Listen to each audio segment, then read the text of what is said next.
Shakespeare's Globe Theatre. The Globe Theatre was constructed in 1599 out of timber taken from the Theatre, which was an earlier theatre. It stood next to the Rose on the south side of the Thames and was the most elaborate and attractive theatre yet built.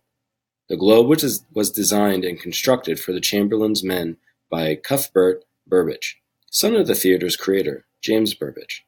The lease for the land on which the Globe stood was co-owned by Burbage and his brother Robert, and by a group of 5 actors: Will Kemp, Augustine Phillips, John Hemmage, Thomas Pope, and William Shakespeare.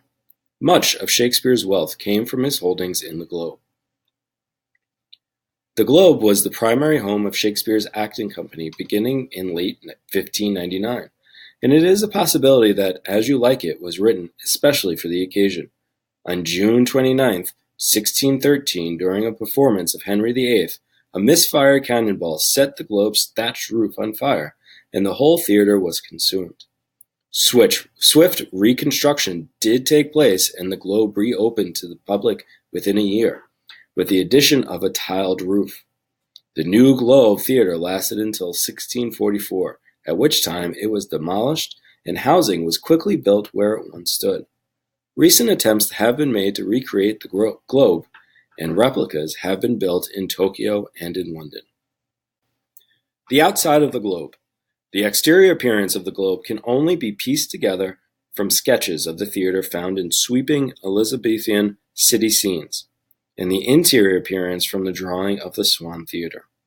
From these images we can describe the Globe as a hexagonal structure with an inner court about 55 feet across.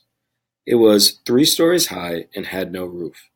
The open courtyard and 3 semicircular galleries could together hold more than 1,500 people. The Globe Stage. The stage had 2 primary parts. 1. The outer stage, which was a rectangular platform projecting into the courtyard from the back wall. Above it was a thatched roof and hangings, but no front or side curtains. 2.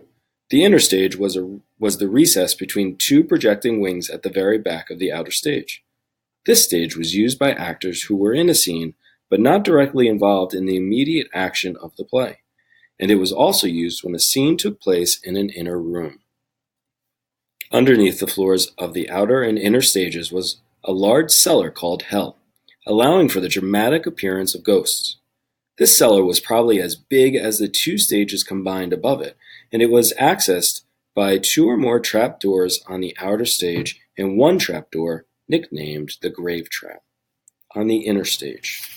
Actors in Hell would be encompassed by darkness, with only the light coming from tiny holes in the floor or from the tiring house stairway at the very back of the cellar. The Tiring House. Rising from behind the stages was the Tiring House, the 3-story section of the playhouse that contained the dressing rooms, the prop room, the musicians' gallery, and connecting passageways. The Tiring House was enclosed in curtains at all times, so the less dramatic elements of the play production would be hidden from the audience. 2 doors on either side of the Tiring House allowed the actors' entrance onto the stage. Sometimes an actor would come through the middle door, which really referred to the main floor curtains of the Tiring House that led directly onto center stage. The 3 levels of the Tiring House were each very different. The first level was, essentially, the inner stage when one was needed. Many times Shakespeare's plays call for a scene within a scene, such as Miranda and Ferdinand playing chess as a backdrop to the main scene in The Tempest, or a scene in which a character or item needs to be dramatically revealed, as we find in The Merchant of Venice, when Portia asks Nerissa to draw aside the curtains to show the caskets, or a scene that should take place in a small, confining space, such as the Capulets' tomb in Romeo and Juliet. For scenes such as these, the actors would have pulled back the curtains on the outer stage to expose the Tiring House as the inner stage. Moreover, the plays often call for one character eavesdropping from behind a curtain or door. The Tiring House was used in this case as well, because at the very rear, even further back from the inner stage floor, was a tiny room hidden by a set of drapes. These floor-length drapes or dyed cloth hangings were suspended from the ceiling, concealing the actor.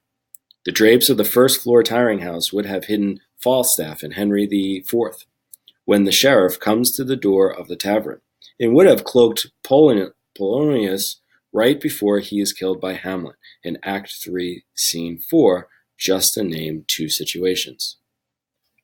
The second level of the tiring house contained a central balcony stage in the middle, undoubtedly used multiple times in the production of Romeo and Juliet, the most famous balcony scene in the canon. A small window stage on each side of the balcony, directly above the side doors on the first floor, used when up to 4 characters had to be seen from a window, and a curtained inner room behind the balcony stage that served the same purpose as the inner room on the first floor of the tiring house. The third level consisted of a central music gallery and 2 large lofts on either side of it, used as a storage and dressing rooms. In rare instances, the orchestra was seen by the audience when select members would come down to the main stage to accompany a dancer or a chorus. But in most cases, the musicians played in the third-floor curtained gallery, hidden from sight. The lofts holding the props and instruments were always closed off from the public. In the Elizabethan theater, extraordinary amounts of money were spent on costumes, and the Globe storage area would have been overflowing with beautiful clothing, not unlike the kind listed in Henslow's diary as he took inventory at the Rose. The stage cover. Over the 3-story tiring house was a superstructure composed of huts, resting on a protecting roof, also referred to as a stage cover. This was held up by giant posts rising from the main platform. It would appear from drawings of the Bankside that every playhouse contemporaneous or existing at the time with the Globe had a superstructure of 1 or multiple huts, but the Globe's huts, or heavens, seemed the most elaborate. In the floor of the superstructure was several trap openings, allowing props to hang down over the stage or actors to descend to the floor, suspended by wires concealed under their costumes. The cannon was so often fired during battle or coronation scenes, was located in the huts, and so too was the trumpeter who heralded the beginning of a performance. Atop the huts of the Globe, in every Bankside theater stood the playhouse flagpole. When raised, the flag was a signal to people from miles around that a play would be staged that afternoon. J.C. Adams discusses the impact of the playhouse flags in his book, The Globe Theatre, and includes the following excerpt from the Curtain Drawer of the World, written in 1612. Each playhouse advanceth his flag in the air, whither quickly at the wavering thereof are summoned whole troops of men, women, and children. The flag continued to wave until the end of each performance. No one knew exactly when they would see the flag again, for the Elizabethan theater community lived in uncertain times and were at the mercy of harsh weather, plague, and puritanical government officials. General structure of Shakespeare's theaters. Regarding the structure of the Elizabethan playhouses, it is important to note that, unlike our modern auditoriums with cloaked main stages and seating limited to the front view, the Elizabethan playhouses were open to the public at every turn, and scenery could not be changed in between scenes because there was no curtain to drop. It is no coincidence that in all of Shakespeare's plays, the scene, no matter how dramatic or climatic, ends on a denouement, with the actors walking off or being carried off the stage. If the play required a change of pace in the next scene, most times the actors would not leave the stage at all, and it would be up to the audience to imagine the